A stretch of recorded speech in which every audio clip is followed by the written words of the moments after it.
For over 800 years, One Piece fans have believed the same thing, that somewhere during the Void Century, Zunesha betrayed Joy Boy. Think about it.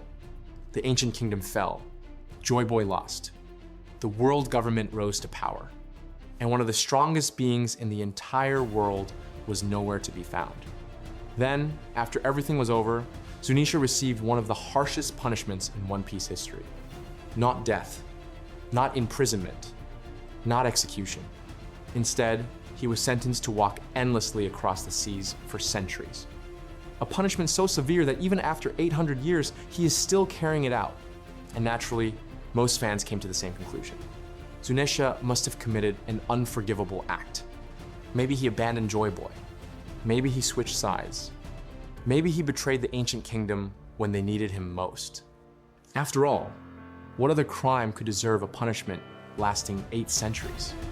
But today, we're going to look at this mystery from a completely different perspective.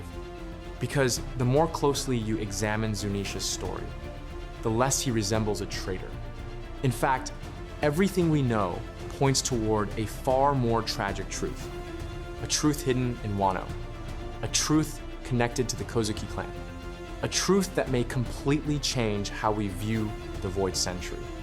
Because what if Zunesha never betrayed Joy Boy? What if he failed Joy Boy because he was forced to obey an order he could never refuse? And what if that order came from the one person responsible for the fall of the ancient kingdom? Imu.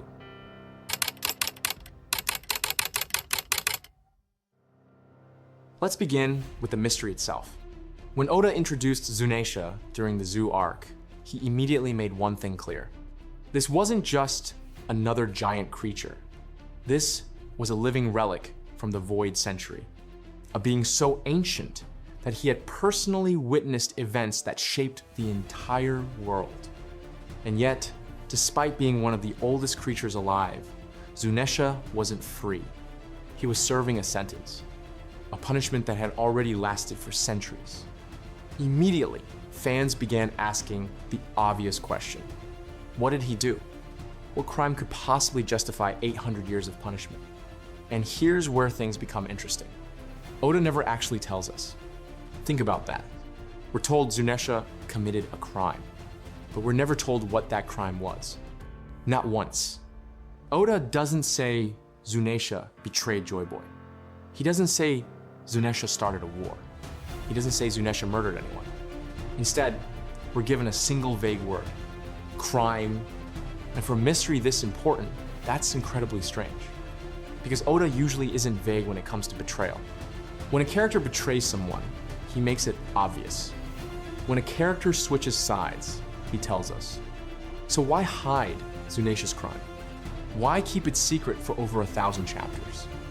The answer may be simple, because if we knew the truth, we would immediately understand something important about the Void Century, something Oda isn't ready to reveal yet. And that's where the betrayal theory starts to fall apart.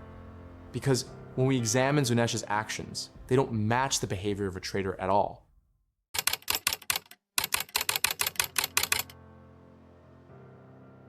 The biggest clue comes from Wano. Specifically, the moment Luffy awakens his devil fruit. The moment the drums of liberation begin to echo across Onigashima. The moment Joy Boy returns. And who's the very first character to recognize it? Zunesha, not the 5 elders, not Kaido, not Momonosuke. Zunesha. The instant he hears Luffy's heartbeat, he knows exactly what's happening. And his reaction is incredibly important, because he doesn't sound afraid. He doesn't sound nervous. He doesn't sound like someone whose greatest secret is about to be exposed. Instead, he sounds relieved. For the first time in 800 years, Zunesha sounds happy, hopeful, almost emotional, as if he has been waiting his entire life for this moment. Now ask yourself something. Would a traitor react that way? If Zunesha intentionally caused Joy Boy's downfall, why spend centuries waiting for his return? Why celebrate the moment he finally comes back? Why sound happier than anyone else in the entire arc? It doesn't make sense. A traitor would fear Joy Boy's return. A traitor would dread facing the consequences of his actions. But Zunesha does the exact opposite. And that's only the beginning. Because the second clue is even more interesting. The Kozuki clan. Out of everyone in the world, only Momonosuke can command Zunesha. Let that sink in. A creature older than the world government. A creature powerful enough to destroy fleets with a single attack. A creature that has lived for over 800 years. And yet he obeys a child. Why? Because that child carries the blood of the Kozuki clan. But why would the Kozuki possess that authority? Why not Roger? Why not Luffy? Why not anyone else capable of hearing the voice of all things? The answer may lie in the Void Century itself, because the Kozuki were never random allies. They were among Joy Boy's closest supporters. They created the poneglyphs. They preserved history. They protected the truth for centuries. And what if they were given one more responsibility? What if they were entrusted with Zunesha himself? Suddenly everything starts fitting together. The punishment, the obedience, the connection to Wano, the authority of the Kozuki bloodline. Maybe Zunesha wasn't being controlled by the Kozuki. Maybe the Kozuki were entrusted with overseeing his mission. And that brings us to the biggest question of all.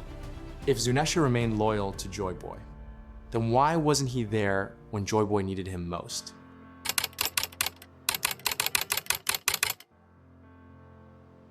This is where the theory truly begins. Because if Zunesha wasn't a traitor, then something else must have prevented him from helping Joy Boy.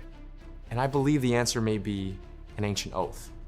Imagine a time before the Void Century War, before the ancient kingdom fell, before Imu seized control of the world. Imagine Zunesha accepting a command, a promise, an obligation, something so powerful that it could never be broken. Perhaps he swore loyalty to the ruler of the world. Perhaps he became bound by an ancient authority. Perhaps obedience itself became part of his existence. At the time, such an oath may have seemed harmless, but everything changed when Imu entered the picture. Now imagine the final war. The ancient kingdom is under attack. Joy Boy gathers his allies. The future of the world hangs in the balance, and standing among those allies is Zunesha, one of the most powerful beings alive. Then, suddenly, a command is issued, not by Joy Boy, by Imu. Leave. Stand down. Do not interfere. Whatever the exact words were. The result remains the same. Zunesha is removed from the battlefield. Not because he wants to leave. Not because he chooses Imu over Joy Boy. Because he can't resist. Because the oath gives him no choice. And that's the crucial difference. A traitor chooses. Zunesha didn't. He obeyed. And that obedience may have become the very thing that doomed Joy Boy himself. But if that's true, then Zunesha's absence wasn't just tragic. It may have been the exact moment the world changed forever.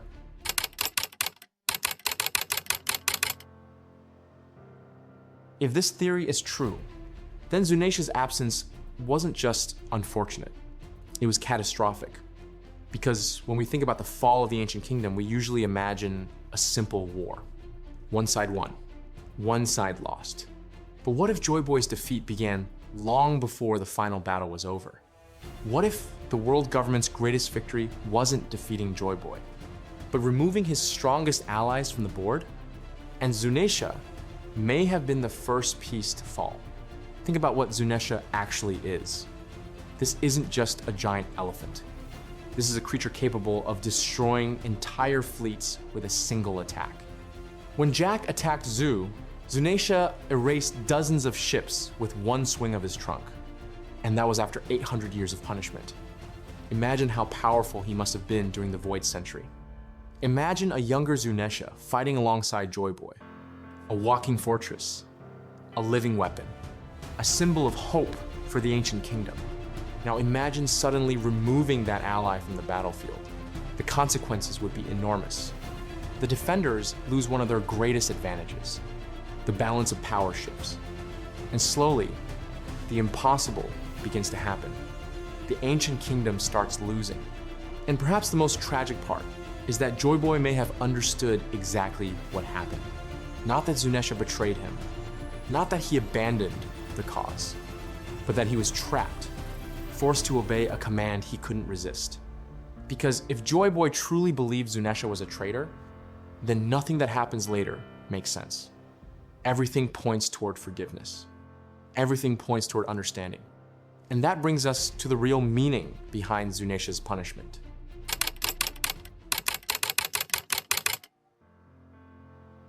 For years, we've called it a punishment. But what if that's only half the story? Because when you really think about it, Zunesha's sentence is strange. If the goal was simply punishment, why keep him alive? Why allow him to survive for 800 years? Why not execute him? Why not imprison him? Why force him to keep walking? The answer may be because his sentence served another purpose. A purpose bigger than punishment. A purpose connected to Joy Boy's return. Remember something important. The people of the Void Century knew things we don't. They knew the truth about the world. They knew the meaning of the Will of D. And perhaps most importantly, they knew Joy Boy would return. Maybe not as the same person, but as someone who would inherit his will, someone who would finish what Joy Boy started. And if that's true, then someone needed to survive long enough to witness that return. Someone needed to remember. Someone needed to carry the truth into the future. And who better than Zunesha? A creature capable of living for centuries. A creature connected to Joy Boy himself. A creature capable of hearing the voice of all things. Suddenly, his punishment starts looking less like a sentence and more like a mission. And this is where the Kozuki connection becomes even more important. Because what if the Kozuki clan wasn't given authority over Zunesha to control him? What if they were entrusted with protecting him? Protecting the mission. Protecting the promise. Imagine the aftermath of the Void Century. The ancient kingdom has fallen. Joy Boy's defeat is inevitable. Yet before disappearing, he creates one final plan. A plan for the future. A plan for the day someone inherits his will. And part of that plan involves Zunesha. Walk, wait, survive. And when the time comes, answer the call. If that's true, then every step Zunesha has taken for the last 800 years wasn't just punishment. It was preparation. Preparation for the return of Joy Boy.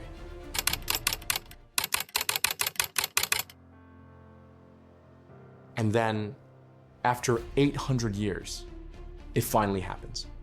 The drums of liberation return. The heartbeat echoes across Wano. And the very first person to recognize it is Zunesha. Not because he's guilty, not because he's afraid, because he's been waiting. Waiting for centuries. Waiting for the moment his mission finally ends. Waiting for the day Joy Boy returns. And in that moment, everything suddenly makes sense. Why he waited, why he apologized, why he remained loyal, why he never gave up. Because his crime was never betrayal. His crime was obedience. He didn't choose Emu over Joy Boy. He didn't abandon the ancient kingdom. He didn't switch sides. He obeyed a command he couldn't refuse. And because of that obedience, history changed forever. The ancient kingdom fell. Joy Boy lost. The world government was born. And Zunesha was forced to spend 800 years carrying the weight of that failure. Not because he betrayed Joy Boy, because he couldn't save him.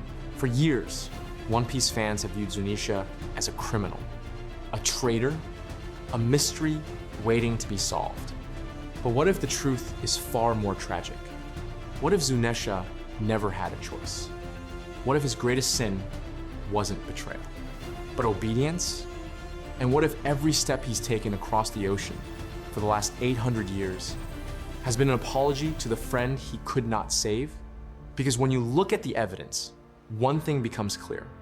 A traitor wouldn't wait 800 years for Joy Boy's return. A traitor wouldn't celebrate hearing the drums of liberation. A traitor wouldn't remain loyal to the Kozuki clan.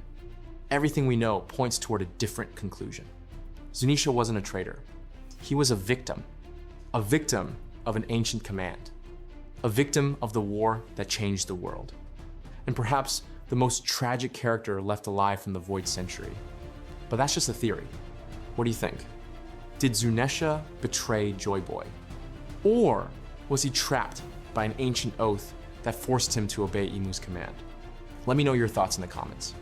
And if you enjoyed this theory, don't forget to like, subscribe, and join us as we continue uncovering the mysteries of the Void Century, Joy Boy, Imu, and the final saga.